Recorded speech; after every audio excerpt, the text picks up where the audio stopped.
안녕하세요. 회생파산TV 아나운서 전지후입니다.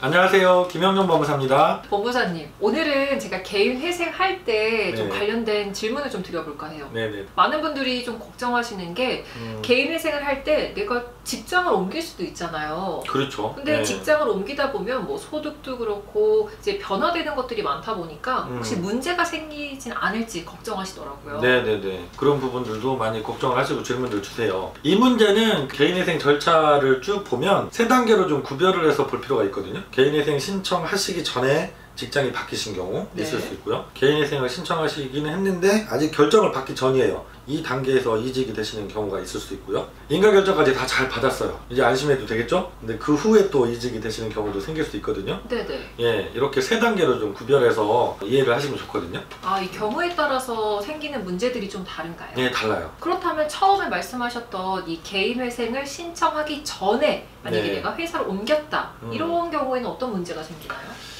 이 경우에는 법원에서 이제 서류 조사를 하시고 검토하실 때 이 사람이 법원을 속이고 있진 않을까 이런 의심을 받으실 수 있는 경우가 있거든요. 개인회생에서 제일 중요한 게 재산이 얼마인가 또 소득이 얼마인가 이 두 가지거든요. 네. 근데 소득을 일부러 줄였다고 의심받을 수도 있어요. 잘못하면 개인회생 변제금을 조금만 내려고 일부러 이직을 한 건 아닐까, 서류를 만든 건 아닐까, 이렇게 의심을 살 수가 있습니다. 그러면 법원에서 이때 어떻게 결정을 하시냐, 조건부인가 결정이라는 게 있거든요. 결정을 할 때 결정문에 조건을 걸어버리는 거예요. 이직을 하거나 소득이 높아졌다고 하면 그만큼 더 내라 이렇게 조건을 거는 거예요. 그래서 이게 조건부인가가 걸려버리면 3년 동안 진짜 소득을 많이 늘리지를 못하잖아요. 내가 실제로 좋은 직장이 생겨서 이직을 할 수 있는 경우가 생겨도 가면은 더 내야 되니까 그래서 조심조심 생활해야 되는 그런 경우가 생길 수가 있어요. 직장을 바꾸고 신청했을 경우에 이렇게 의심을 받을 수도 있다. 그럼 아까 두 번째로 말씀하셨던 이 개인 회생을 신청한 후 네. 그리고 인가 결정 전에 네. 회사를 만약에 옮기신 경우에는 어떤 문제점들이 있나요?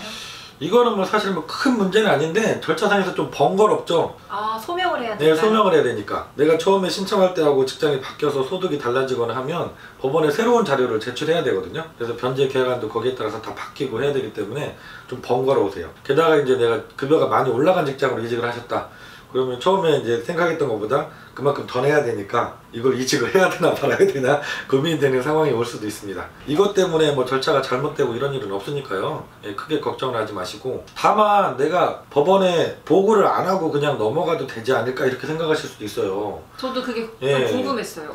근데 그러다가 자칫 걸려버리면 절차가 폐지될 수 있습니다. 왜냐하면 이거는 신청인한테 부과되어 있는 의무이기 때문에 무조건 네. 알려야 하는 게 의무인 거죠? 그렇죠. 결정받기 전에 변동사항이 있으면 재산이 변동이 있든 소득이 변동이 있으면 당연히 법원에 새로 자료를 제출하고 보고를 해라.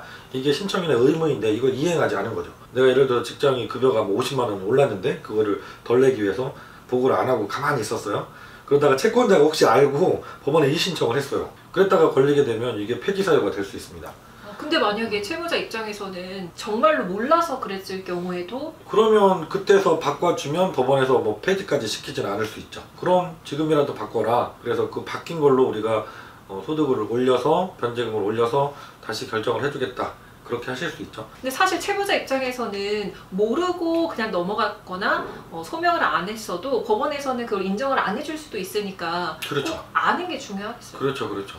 자, 그럼 세 번째 아까 말씀해 주셨던 이 개인 회생 인가 결정 후에 네. 이제 직장을 옮겼을 때 이때는 어떤 경우들이 생기나요? 이때는 일반적으로는 문제가 안 생겨요. 아, 법원에서는 일단 인가결정이 나고 나면 새롭게 뭐 자료를 내라 조사를 하진 않으시거든요.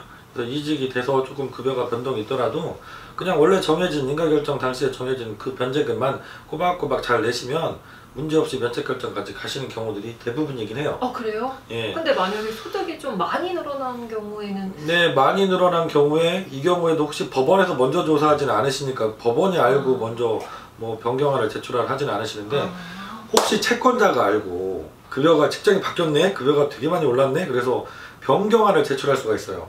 이분은 직장이 옮겨지면서 급여가 많이 올랐습니다. 그러니까 돈을 더 내게 해주세요 라고 변제계약 변경 신청이라는 걸 할 수가 있어요. 이게 또 특히 그 신용보증기금이라든가 신용보증재단 공적기관들 있잖아요. 이런 데서 이 신청이 가끔 들어오는 경우들이 있습니다. 실제로 4대 보험 신고자료 이런 걸 보면 확인이 가능하거든요. 직장이 변경됐는지 급여가 얼마나 올랐는지 원래 급여보다 몇십 프로 이상 늘어났다 이러면은 혹시 알고 변경한 신청이 들어올 수도 있습니다. 실무상에서는 많은 일은 아니니까 너무 걱정하시지는 마시고요. 반대로 네. 이런 경우도 있을 수 있어요. 내가 이직이 됐는데 급여가 많이 줄었어요. 그럼 반대로 줄여달라고 채무자에 신청을 할 수 있어요. 제가 결정받은 금액을 내기가 너무 어려운 사정이 됐습니다. 그래서 변제금을 좀 줄여주세요. 이렇게 변제계약 변경 신청을 또 하실 수가 있으니까 이 경우에는 꼭 알고 계셨다가 신청하셨던 사무실에 상의를 하시고 변경 신청을 해도 받아줄 수 있다고 하면 신청을 해보시면 훨씬 좋죠. 예. 네, 오늘 이번 시간에는 개인회생 진행하시면서 직장이 바뀌시는 경우들이 있으실 수도 있거든요. 이때 단계별로 좀 주의하셔야 할 점들이 달라요. 그래서 여기에 대해서 설명을 자세하게 들어봤습니다. 다음 시간에도 또 좋은 영상 잘 준비해서 다시 찾아뵙도록 하겠습니다. 김영용 법무사였습니다. 고맙습니다.